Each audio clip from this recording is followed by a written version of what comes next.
Du Bureau national Les interprofessionnel. premières images de Philippe Marchand à la télévision datent de la deuxième moitié des années 70, lorsque l'avocat Sainté effectue son premier mandat au Conseil général de Charente-Maritime, une maison qu'il présidera de 1982 à 1985.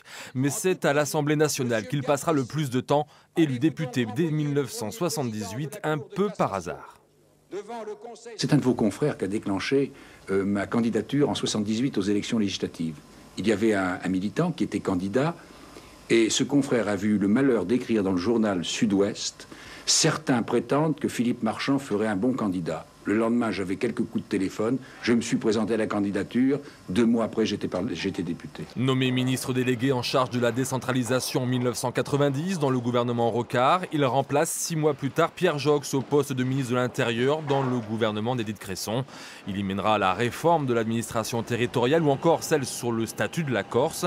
Il aura même tenté de faire passer en vain la réforme sur le statut de l'élu afin de mieux le former. Moi, je peux vous dire une chose, je suis ministre de l'Intérieur, j'ai jamais été à une journée de formation. Je me suis formé par l'expérience, mais avec le temps. Mais le ministre Philippe Marchand se heurtera à son propre cabinet et sera remplacé par Paul Quilès 16 mois seulement après sa nomination.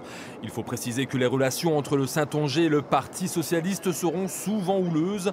En 2006, il se met en congé du PS à la suite des propos de Georges Frêche contre les harkis, propos pas assez sanctionnés par la rue de Solferino selon lui. Par la suite, Philippe Marchand, mitterrandiste jusqu'au bout, occupera un rôle de sage. Il présidera ainsi pendant 6 ans la Commission nationale des conflits au sein du Parti socialiste. Ce qui me fait courir en politique, c'est cette espèce de besoin d'avoir sans arrêt des contacts avec les corps les plus variés de la société, et puis cette espèce de besoin de découvrir, toujours découvrir du nouveau. Et en politique, on découvre tous les jours. En 2012, il se prononce contre le parachutage de Ségolène Royal à La Rochelle pour les législatives, un dernier combat politique qu'il gagnera.